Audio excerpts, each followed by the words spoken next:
नमस्कार, मैं रवीश कुमार। ब्रिटेन में अब की बार 400 पार हो गया है। ये वाला पार यहां होना था मगर वहां हो गया। इस स्लोगन की कहानी अलग से बताता हूं। ब्रिटेन में भी लेबर पार्टी को 400 से अधिक सीटें तो आ गई हैं, मगर वहां अब की बार 400 पार लेबर पार्टी का नहीं हुआ।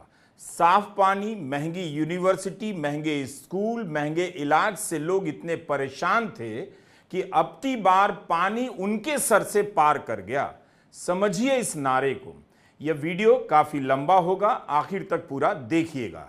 ब्रिटेन के चुनाव के बारे में काफी कुछ जानने को मिलेगा। इसके लिए हम इस वीडियो में लंदन और भारत के बीच आर पार होते रहेंगे। सुनक का तो आपने सुन ही लिया। ब्रिटेन के आम चुनाव में उनकी पार्टी बुरी तरह हार गई है। सुनक अपना चुनाव तो जीत गए मगर पार्टी की हार स्वीकार कर ली है। पूर्व प्रधानमंत्री लिज ट्रस हार गई हैं। 90 साल में चुनाव हारने वाली पहली प्रधानमंत्री बन गई हैं। लेबर पार्टी के नेता कीयर स्टारमर नए प्रधानमंत्री होंगे। दुनिया जानने में लगी है कि स्टारमर कौन है, जिसने 14 साल से हारती आ रही और लुप्त प्राय मान ली गई लेबर पार्टी को सत्ता में पहुंचा दिया है। सुनक और सुनक सरकार के खिलाफ इतना गुस्सा था कि पूछिए मत। ब्रिटेन की जनता उनके नकारेपन से बेहद खफा हो गई। 6 हफ्ते के इस चुनाव में उन मुद्दों ने ऋषि सुनक को हराया है जिसके बारे में उस देश के लिए कल्पना करना मुश्किल है, जिसके प्रधानमंत्री 3 महीने तक अपने भाषणों में मुसलमान, मुजरा, मछली, मंगलसूत्र ले लेगा, भैंस खोल ले जाएगी, कांग्रेस जैसी बातें करते रहे। आई एम टेलिंग यू, आपको यकीन नहीं होगा कि जनता के इस प्रचंड आक्रोश में दांत का दर्द भी शामिल है। ब्रिटेन की जनता ने सत्ताधारी दल को दांत काट लिया है। ब्रिटेन के चुनाव में दांतों को लेकर पोस्टर और मीम छाए रहते हैं। ध्यान से देखिए, हम हिंदी प्रदेश वालों के इलाज से ऐसी हालत तो पहले से हो रखी है। घर, खेत सब इलाज में गिरवी रखा जाता है। 1948 में जब राष्ट्रीय स्वास्थ्य सेवा NHS शुरू हुआ तब डेंटल इलाज मुफ्त में होता था, पर 1951 से ही बदलाव शुरू हो गए।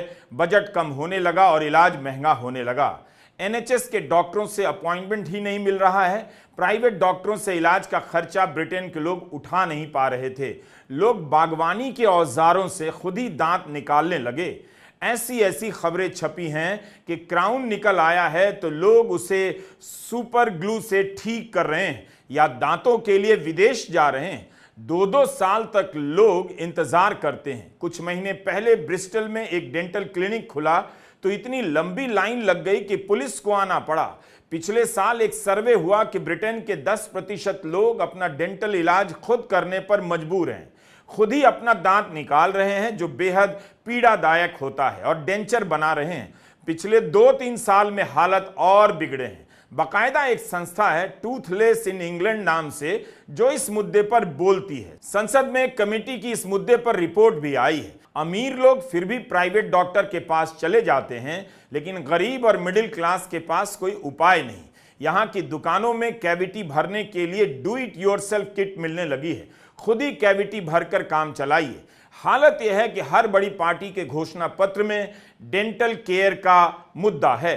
सुनक और स्टारमर दोनों से टेलीविजन चैनल के लाइव डिबेट में इस पर सवाल हुए हैं। लोग मानते हैं कि लेबर के आने से NHS मजबूत होगा, लेकिन बहुत से बुनियादी ढांचों में बदलाव की जरूरत है। भारत छोड़कर अगर आप ब्रिटेन में बसना चाहते हैं तो एक झोला मंजन और दातुन लेते जाइएगा। कोई दांत खराब है तो सहारनपुर में ही उखड़वा लीजिए। बता देते हैं अभी से, इसलिए ये वीडियो पूरा देखिएगा, काफी मेहनत लगी है। क्या आप सोच सकते हैं कि ब्रिटेन के चुनाव में दांत के इलाज का मुद्दा इतना बड़ा हो जाएगा? भारत में कैंसर से लोग मर रहे हैं, सरकारी अस्पतालों में डॉक्टर नहीं, ट्रॉमा सेंटर में बिजली नहीं, लेकिन कोई बात नहीं, धर्म की राजनीति में सब मस्त हैं। इसलिए बता रहा हूं, लेबर पार्टी नहीं जीती, दांत के दर्द से कराह रही जनता की आह लग गई कंजर्वेटिव को, जिन्हें टोरी कहा जाता है। इस वीडियो को देखते हुए आप बलिया से लेकर बक्सर के अस्पताल जरा झांक आइए।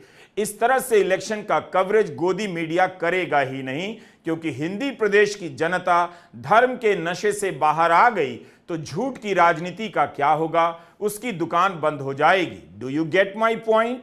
यही वो भव्य इमारत है जिसमें ब्रिटेन की संसद चलती है। इसे वेस्टमिंस्टर कहा जाता है। 11वीं सदी की यह इमारत है। राजमहल के साथ साथ 13वीं सदी से इसके एक बड़े हिस्से में संसद का काम होने लगा। इस इमारत का अपना विस्तृत इतिहास है। तब से इस इमारत में संसद चल रही है, लेकिन किसी ने इसे राजशाही का प्रतीक बताकर गुलामी की मानसिकता से आजादी दिलाने के लिए तोड़ा नहीं या इसे खाली नहीं किया। शायद आर्थिक तंगी से गुजर रहे ब्रिटेन के पास सेंट्रल विस्टा प्रोजेक्ट के लिए 20,000 करोड़ रुपए नहीं होंगे। अच्छी खासी इमारत के रहते हुए नई इमारत बनाने की जिद भारत के महत्वपूर्ण संसाधनों का क्या हाल करती है, उसका असर आप अपनी जिंदगी में देख सकते हैं। भारत की नई संसद में सेंगोल रखने और हटाने का मुद्दा चल रहा है। सेंगोल को राजशाही का प्रतीक बताकर उसका विरोध किया जा रहा है कि लोकतंत्र के मंदिर में इसका क्या काम। सदन चलाने के संवैधानिक प्रावधान हैं, अधिकार हैं और सदन उसी से चलता है, तो सेंगोल क्या कर रहा है। वहीं ब्रिटेन की यह इमारत बताती है कि वह इतिहास को कैसे बरतती है। इमारतें गिराकर इतिहास से मुक्ति नहीं मिलती। दो बार इस वेस्टमिंस्टर की इमारत में भयंकर आग लगी। एक बार तो 30 साल लग गए इसे फिर से खड़ा करने में। एक किस्सा और है। टेम्स नदी में लंदन का कचरा गिरता था। एक समय ऐसा आया जब टेम्स की बदबू वेस्टमिंस्टर के भीतर पहुंचने लगी। बदबू ने नाक में इतना दम कर दिया कि टेम्स नदी को साफ करना पड़ा। नदियों के इतिहास में टेम्स नदी की सफाई एक बड़ा अभियान है और इस बार यह मुद्दा ब्रिटेन के चुनाव में लौटा है। मैं इस वक्त मां गंगा ने बुलाया है टाइप की बातें कर आपका ध्यान नहीं भटकाना चाहता, लेकिन काश गंगा के किनारे भारत की संसद होती तो गंगा की भी सफाई टेम्स की तरह हो जाती। उस पर फिर कभी। हम हिंदी की दुनिया के लोग हैं और हमारी दुनिया कम बड़ी नहीं। हिंदी प्रदेश घटिया स्कूलों और कॉलेजों से भरा हुआ प्रदेश है। अगर इनमें जरा भी क्वालिटी होती तो हिंदी प्रदेश की लड़कियां और लड़के वाकई कमाल कर देते। हम लोग ब्रिटेन के चुनाव को उस तरह से कवर नहीं कर सकते जैसे ब्रिटेन के चैनल या अखबार कवर कर सकते हैं, लेकिन वहां की चुनावी बातों और मतदान केंद्रों की तस्वीरों से हम काफी कुछ देख सकते हैं और अपने यहाँ के हालात के बारे में सोच सकते हैं। इसलिए हम यहाँ की बातों को वहां की बातों से जोड़ते चल रहे हैं। मूल बात है कि वेस्टमिंस्टर में एक नए युग का आरंभ होने जा रहा है। अब यहां लेबर का दबदबा होगा, जिस पार्टी को 2019 की हार के बाद समाप्त मान लिया गया। लेबर मुक्त ब्रिटेन टाइप वहां कंजर्वेटिव ही मुक्त हो गए। वेस्टमिंस्टर के पास ही है 10 डाउनिंग स्ट्रीट, जहां इस समय ऋषि सुनक रहते हैं। जल्द ही उन्हें नए प्रधानमंत्री कियर स्टारमर के लिए यह निवास खाली करना होगा। स्टारमर ने अपने कैबिनेट को चेता दिया है कि काम कर दिखाना होगा, वरना किसी को माफी नहीं मिलेगी। हमने आपको 26 जून के वीडियो में बताया था कि ब्रिटेन में शैडो कैबिनेट होता है। जनता को पहले से पता होता है कि कौन सा नेता किस मंत्रालय का काम संभालेगा। यही शैडो कैबिनेट अब वास्तविक कैबिनेट के रूप में शपथ लेगी और ब्रिटेन में नए युग का आरंभ होगा। स्टारमर 2020 में लेबर पार्टी के नेता बने। उनके पहले लेबर की कमान जेरेमी कोर्बिन के हाथ में थी, लेकिन 2019 में उनके नेतृत्व में लेबर पार्टी हार गई। उसके बाद लेबर पार्टी की लीडरशिप स्टारमर के हाथ में आ गई। अक्टूबर 2020 में कोर्बिन को पार्टी में बढ़ते एंटीसेमिटिज्म को लेकर की गई उनकी कुछ प्रतिकूल टिप्पणियों के चलते पार्टी से बाहर कर दिया गया। एंटीसेमिटिज्म यहूदियों के प्रति नफरती बातों को कहते हैं। कुछ समय बाद उन्हें पार्टी में वापस ले लिया गया, लेकिन स्टारमर ने प्रस्ताव लाकर उन्हें अगले चुनाव में लेबर उम्मीदवार के तौर पर खड़े होने से रोक दिया। कोर्बिन ने इसके जवाब में स्वतंत्र उम्मीदवार के तौर पर चुनाव में खड़े होने की घोषणा कर दी। तब पार्टी ने उन्हें बाहर का रास्ता दिखा दिया। इस चुनाव में कोर्बिन भी अपनी सीट से स्वतंत्र उम्मीदवार के रूप में जीत गए हैं। लेबर पार्टी की इस प्रचंड विजय में कोर्बिन की जीत को भी नहीं भूलना चाहिए, क्योंकि वे एक ऐसी सीट से जीते हैं जहां 1937 के बाद से कभी लेबर पार्टी का उम्मीदवार नहीं हारा था। इस बार आधिकारिक लेबर उम्मीदवार को कोर्बिन ने हरा दिया है। कोर्बिन को भी उन्हीं दिक्कतों का सामना करना पड़ा जिनसे महाराष्ट्र में शिवसेना और एनसीपी को गुजरना पड़ा। मूल चुनाव चिन्ह किसी और के पास और पार्टी को चलाने वाले संस्थापक सदस्य किसी और चुनाव चिन्ह के साथ वोट मांग रहे थे महाराष्ट्र में। उसी तरह जिम कॉर्बिन अपने निर्वाचन क्षेत्र इस्लिंगटन नॉर्थ की जनता को समझाते रहे कि लेबर के उम्मीदवार नहीं है। इस्लिंगटन नॉर्थ की सीट से कॉर्बिन 1983 से ही जीतते आ रहे थे।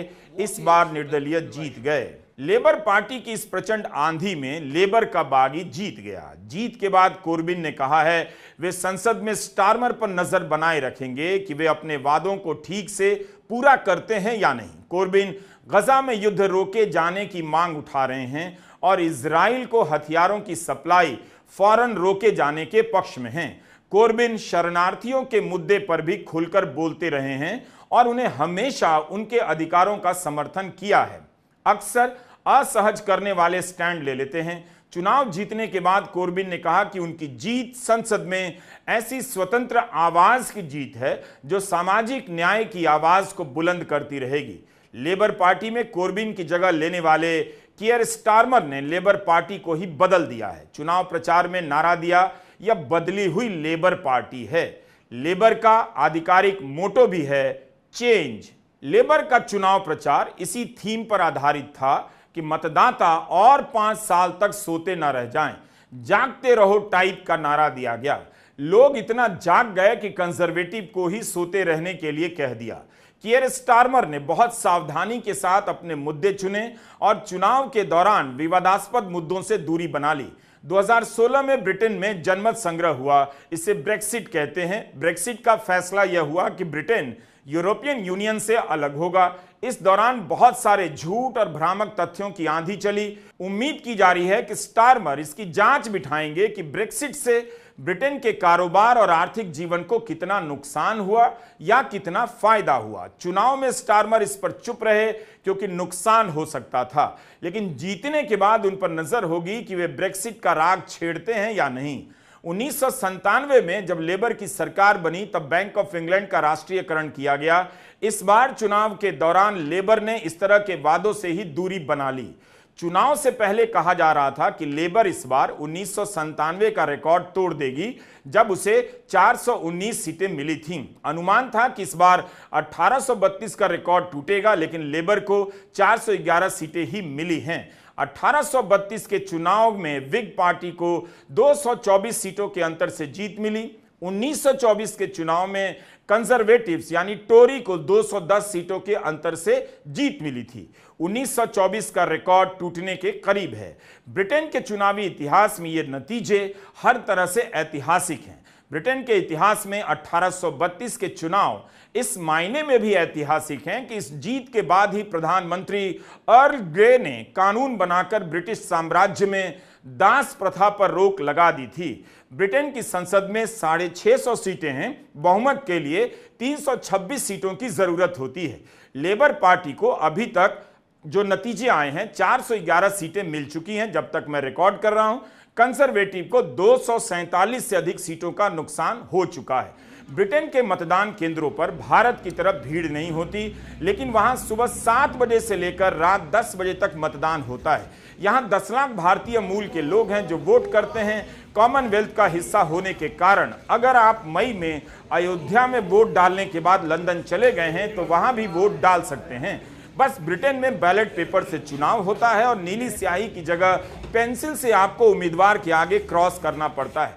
ये एसेक्स यूनिवर्सिटी का वीडियो है। आप देख सकते हैं कि कैसे छात्रों को वोट करने के लिए प्रेरित किया जा रहा है। किसी पार्टी का चिन्ह यहां नहीं है, पर छात्रों से कहा जा रहा है कि वोट जरूर करें। जगह जगह इसे लेकर जानकारी दी गई है। यह एक निजी यूनिवर्सिटी है, इसलिए हम सरकारी यूनिवर्सिटी के बारे में दावा नहीं कर सकते कि वहां चुनाव के समय कैसा माहौल रहा होगा। मतदान के दिन कैसे रिपोर्टिंग की जाए, इसे लेकर ब्रिटेन में बहुत सख्त नियम बनाए गए। आप किसी भी नेता का बयान चैनल या ऑनलाइन वेबसाइट पर नहीं दिखा सकते थे, कोई ओपिनियन पोल नहीं दिखा सकते थे और चुनाव के मुद्दों की बात नहीं कर सकते थे। अमेरिका में तो उम्मीदवार उस वक्त भी प्रचार कर रहा होता है जब लोग वोट डाल रहे होते हैं। ब्रिटेन में इस पर पूरी तरह से रोक लगा दी गई। ऐसा इसलिए किया जाता है ताकि टीवी पर एक ही आदमी तपस्या करता हुआ दिखाई ना दे भारत की तरह, दूसरे और भी नेता दिखें या फिर कोई दिखे ही ना। यह संभव नहीं तो ब्रिटेन की नियामक संस्थान ऑफिस ऑफ कम्युनिकेशन ने रोक लगा दी। मतलब इस तरह के कंटेंट पर भी रोक है कि उसे देखते ही मतदाता उम्मीदवार के बारे में बात करने लग जाए, उसके मुद्दों के बारे में बात करने लग जाए, जो भी प्रकाशित होना है मतदान के दिन के पहले होना है और उसे हटाने की जरूरत नहीं।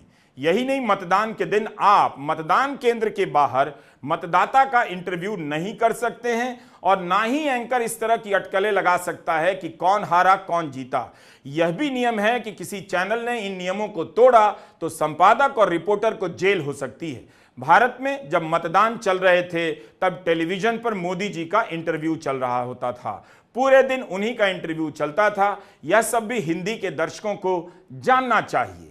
ब्रिटेन में गजा को लेकर अलग अलग इलाकों में लगातार प्रदर्शन हुए हैं और प्रदर्शनों का यह सिलसिला कभी बंद नहीं हुआ। स्टारमर ने कभी खुलकर इसराइल के खिलाफ स्टैंड तो नहीं लिया, लेकिन तब भी जनता का गुस्सा इतना था कि चुप रहकर तमाशा देखने वाली और इसराइल का साथ देने वाली पार्टी को जनता ने उड़ा दिया। लेबर पार्टी के कई सांसद गजा में जारी हिंसा के खिलाफ बताए जाते हैं।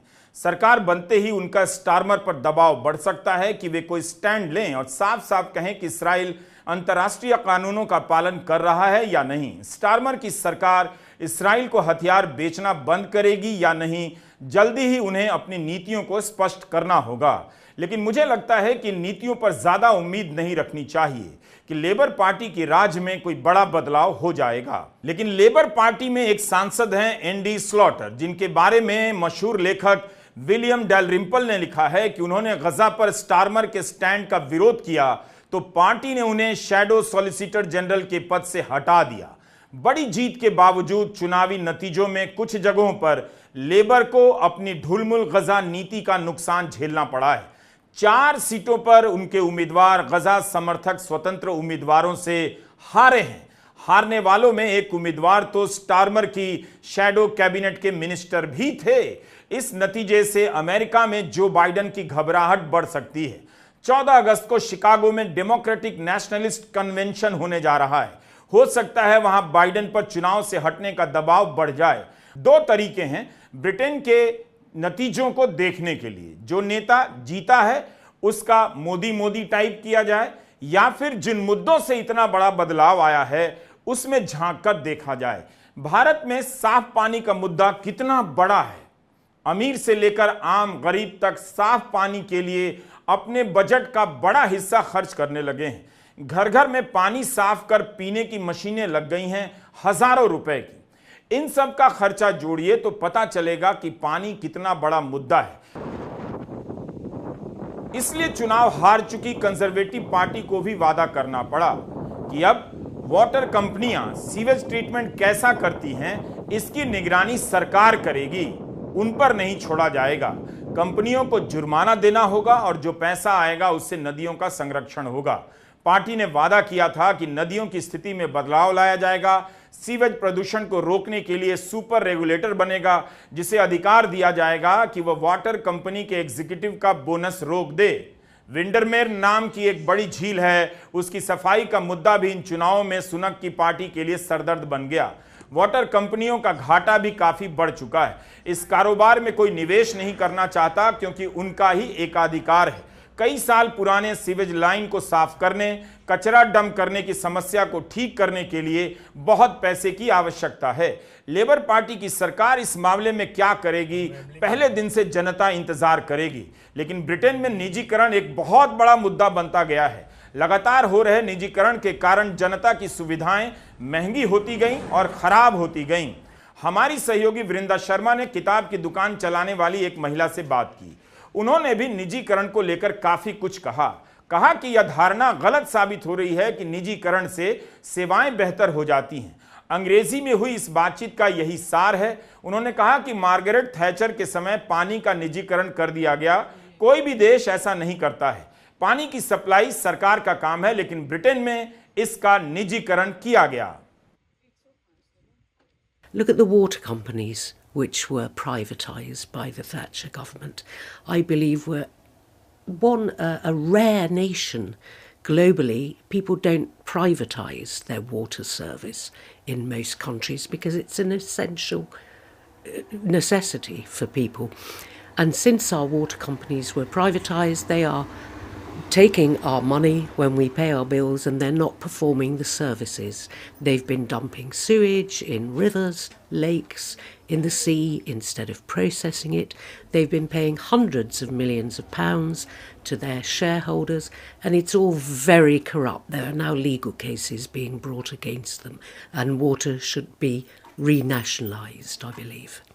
So why do you think privatization is something that you are against, or people like you are against? I mean, because the argument in favor of it is that it leads to better efficiency and it creates, more pressure on people to work better. So what would you have to say on that? Sure.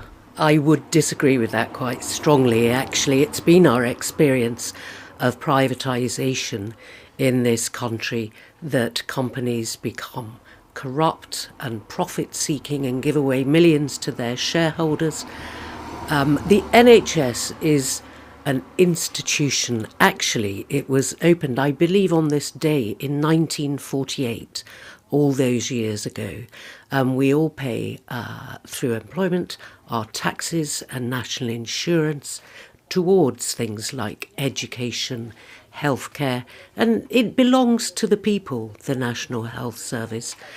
And there are efforts underway to bring in privatisation to the service, and I think that it's very wrong. You only have to look somewhere like the US to see how private medicine has failed individuals, and they end up in enormous debt simply through seeking necessary health care. And privatisation in this country. ऐसा नहीं है कि 2024 का भारत का जनादेश कुछ कम महत्वपूर्ण है। इस जनादेश की भी कई सारी खूबियां हैं। मेरा इशारा मुद्दों की तरफ है। काश यहां भी इस तरह के मुद्दे मीडिया में दिखाई देते और सत्ता पक्ष की तरफ से प्रमुखता से इन पर जवाब दिया जाता, जबकि वे आप जनता के बीच मौजूद थे जिनसे आप परेशान थे। ब्रिटेन का यह जनादेश भी कई मायनों में महत्वपूर्ण है और दुनिया भर में लोकतंत्र को लेकर जो चिंता जाहिर की जा रही है, उस चिंता के संदर्भ में भारत और ब्रिटेन का जनादेश काफी कुछ कहने वाला है। भारत और ब्रिटेन के जनादेश को मिलाकर देखिए तो यकीन होता है कि संस्थाएं भले खत्म हो जाएं, अफसर और जज भले चाटुकार हो जाएं, मगर जनता का स्वाभिमान अभी जिंदा है। यूरोप के देशों की खास बात यह है कि यहां सदियों से अलग अलग देशों से आकर लोग बसते रहे। ब्रिटेन के ही इस चुनाव में कितने ही भारतीय मूल के लोग चुनाव जीते होंगे। सुनक तो भारतीय मूल के ही प्रधानमंत्री थे। भारत में अगर ब्रिटिश मूल के होकर कोई चुनाव जीत जाए, ना जाने कितने लोग अपना सर मुंडवा लें। पूरे यूरोप में माइग्रेशन के मुद्दे को लेकर नाराजगी अब बढ़ती जा रही है। लोगों को लगता है कि दूसरे देशों से आकर बसने वालों के कारण उनकी संस्कृति प्रभावित हो रही है, उनके संसाधनों पर बोझ पड़ रहा है। माइग्रेशन पर ब्रिटेन की संसद में एक रिपोर्ट भी है, आप भी नेट पर देख सकते हैं। एक एक देश से आए लोगों का डेटा है और कमाल का अध्ययन है। अब इस वीडियो को देखिए। पहले लेबर पार्टी का झंडा दिखेगा, फिर अमेरिका का। ब्रिटेन में 60 लाख लोग दूसरे देशों से आकर बसे हैं। कुल आबादी का 9% माइग्रेंट है। 2023 में 12 लाख माइग्रेंट ब्रिटेन आए, लेकिन 5 लाख लोग ब्रिटेन से बाहर भी गए। इस तरह 6.25 लाख से अधिक माइग्रेंट एक साल में ब्रिटेन आ गए। सुनक ने एक वीडियो बनाया कि प्रचार के लिए, जिसमें ब्रिटेन की जनता को डराया जा रहा था कि लेबर की सरकार आ गई तो माइग्रेंट के लिए लाल कालीन बिछाई जाएगी, उसका स्वागत किया जाएगा। यह बताता है कि माइग्रेंट को लेकर ब्रिटेन कितना बदल रहा है। जिस ब्रिटेन में 60 लाख लोग दूसरे मुल्कों से आकर बसे हैं, वहां यह हाल है। ब्रिटेन में जो माइग्रेंट आते हैं, उनमें से 82% माइग्रेंट नॉन ईयू देशों से आते हैं, यानी एशिया और अफ्रीका वगैरह के देशों से आते हैं। ब्रिटेन में माइग्रेंट को कई प्रकार की कैटेगरी में रखा गया है। यूरोपियन यूनियन के देशों से कितने लोग आए, ब्रिटेन के कितने लोग यूरोपियन यूनियन के देशों में बसने गए, आने और जाने दोनों का हिसाब निकालकर बताया जाता है कि कितने लोग ब्रिटेन में रह गए। अध्ययन में बताया गया है कि नॉन यूरोपियन देशों से ज्यादातर लोग पढ़ाई के लिए यहां आते हैं। इन्हीं का खर्चा निकालने के लिए उन्हें कम समय में काम करने की जरूरत पड़ती है। भारत से 2023 के पहले 10 महीने में 7.5 लाख से अधिक छात्र दुनिया के अलग अलग देशों में पढ़ने गए। उन्हें पता है कि यहाँ के शहरों और छोटे कस्बों की बेहतरीन सुविधाएं कम से कम इस जीवन में नसीब नहीं होंगी तो यार दोस्तों से लेकर माँ बाप भी कहने लग जाते हैं कि वापस मत आना, वहीं बस जाना। कम से कम आप इस वीडियो में आसमान का रंग ही देखिए। दिल्ली में ऐसा नीला आसमान साल में 1-2 दिन दिखाई देता है।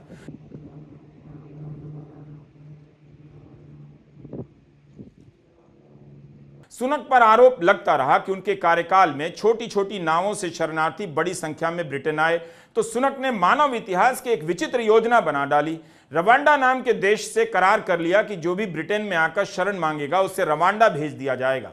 इसके लिए रवांडा में किगाली नाम की जगह पर इसके लिए कैंप भी बनाए गए। गार्डियन अखबार की एक रिपोर्ट के अनुसार सुनक की सरकार ने 320 मिलियन पाउंड से भी अधिक रकम इस योजना पर खर्च कर दी।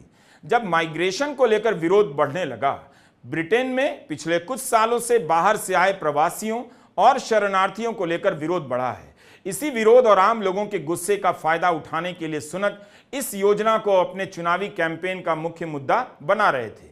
लेबर ने तब इस योजना को ब्रिटिश गृह मंत्रालय की आज तक की सबसे बेतुकी और फिजूल खर्च नीति कहा था, लेकिन बाद में सुनक ने जल्दी चुनाव घोषित कर दिया और कहा ब्रिटेन से अवैध शरणार्थियों को रवांडा पहुंचाने के लिए विमान चुनाव के बाद ही उड़ेगा और इस योजना को पूरा करने के लिए लोग उन्हें जिताएं। पर लोगों ने उन्हें बुरी तरह हरा दिया। लेबर ने भी अपने चुनाव अभियान में समंदर के रास्ते आ रहे अवैध प्रवासियों को रोकने की बात की है, लेकिन उनका कहना है कि फोकस इस अवैध घुसपैठ में सक्रिय अपराधी माफिया गैंग्स के खात्मे पर ज्यादा होगा, जो इन प्रवासी शरणार्थियों की मजबूरी का फायदा उठाते हैं। हमारी सहयोगी वृंदा शर्मा ने एक अमेरिकी मूल के ब्रिटिश नागरिक से माइग्रेशन की राजनीति को लेकर बात की। उन्होंने कहा कि ब्रिटेन का सिस्टम अब चरमराने लगा है, कुछ भी सही से काम नहीं कर रहा, जबकि वे खुद माइग्रेंट हैं। I was just speaking to some people, and the issues of privatization, their concerns about the informalization of labor, or the difficulties that they've had with inflation. These were some issues that came up. And for you this time, I mean, what are the issues that you think were the ones that weighed on your mind and will decide the way you vote this time? Well, the main thing for me is that I see Britain as being in a really rather desperate situation now. I'm an immigrant. I've been here for 20 years, and it's been really shocking to see how things have degenerated here. We say nothing works, basically. The only things that work, we say, in my family, are London Transport. London Transport still works somehow, but everything else feels like it's broken. And a lot of that feels like it is at the feet of the Conservative Party, which has really not taken care of things. So we've been through, 14 years and 5 prime ministers or something, and it's really time, I think, for a change. So those are the basic structure of life, the infrastructure, the conditions under which we take care of each other and live together in society together. Those things are broken, from hospitals to education to higher education to the roads.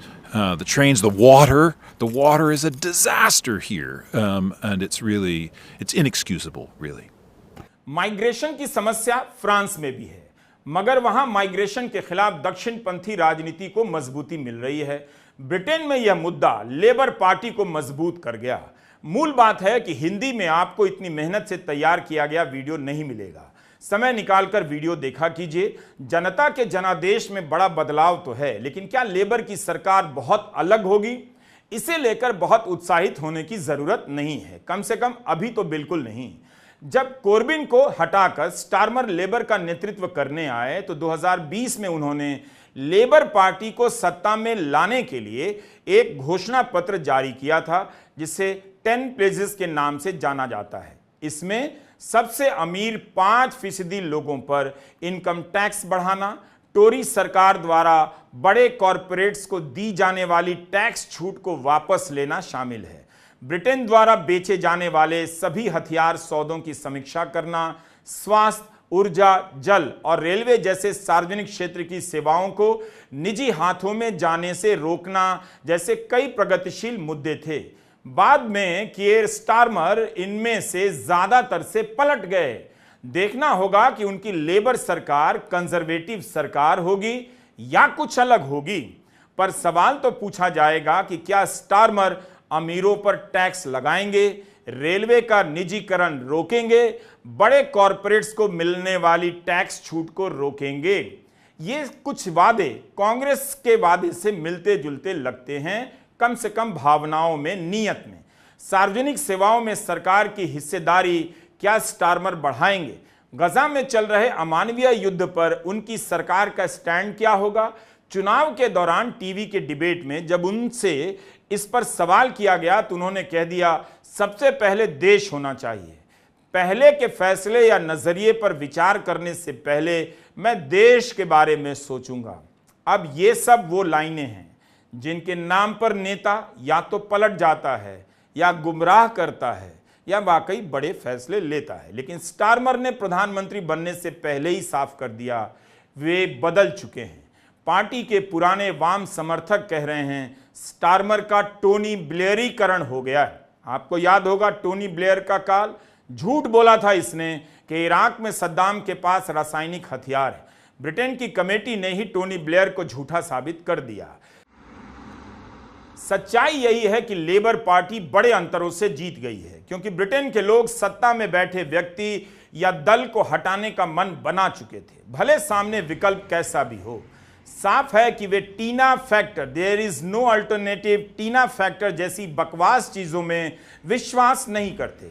जनता ने मन बना लिया था कि कौन प्रधानमंत्री होगा यह बड़ा सवाल नहीं होना चाहिए। जो नकारा प्रधानमंत्री है, जिसके पद पर होने से कोई लाभ नहीं, उससे सबसे पहले हटाना जरूरी है, और यही ब्रिटेन की जनता ने किया। 14 साल तक सत्ता में रहने के बाद कंजर्वेटिव पार्टी ने ब्रिटेन का बहुत बुरा हाल कर दिया कि अब की बार टेम्स नदी के पार ही उसे फेंक दिया गया। लेकिन स्टारमर की कठिन परीक्षा उनकी पार्टी के भीतर से ही होगी। लेबर के सांसद ही अपने प्रधानमंत्री को चुनौती देंगे कि वे वाटर मैनेजमेंट कैसे संभालेंगे, यूनिवर्सिटी की बढ़ती फीस की समस्या को कैसे दूर करेंगे, और इतनी महंगी हो गई है फीस कि वहां के लोग पढ़ाई नहीं कर पा रहे। उम्मीद है भारत के किसी चुनाव में, खासकर हिंदी प्रदेश के चुनाव में, युवा जागेंगे ही और अपने इलाके के घटिया स्कूल, घटिया कॉलेज, घटिया यूनिवर्सिटी और घटिया अस्पताल को मुद्दा बनाएंगे। इस कारण न सिर्फ उनकी शिक्षा महंगी हो चुकी है, बल्कि इलाज भी, और तो और बिना पेपर लीक के परीक्षा नहीं होती। एक दिन हिंदी प्रदेश के युवाओं को यह सब दिखेगा और उनके बीच ब्रिटेन के नतीजों पर हमारा यह वीडियो देखा जाएगा। लेकिन धर्म की राजनीति से हिंदी प्रदेश को आज न कल दूर जाना ही होगा, वरना सब के सब बाबा तो बन जाएंगे, डॉक्टर इंजीनियर कोई नहीं बन पाएगा। बिना नोट के पर्स रखते हो, आजकल पैसे नहीं है लोगों के पास, तो उसमें मेरी इन पंक्तियों को लिखकर रख लीजिए। वीडियो शेयर करते रहिए और जागते रहिए। आज के वीडियो के लिए लंदन में रहने वाले हमारे कई दर्शकों ने वीडियो रिकॉर्ड कर भेजे। हम उन सभी के प्रति आभार व्यक्त करते हैं। आप हैं तो हमारी दुनिया है। आप सभी को बहुत सारा प्यार। नमस्कार, मैं रवीश कुमार।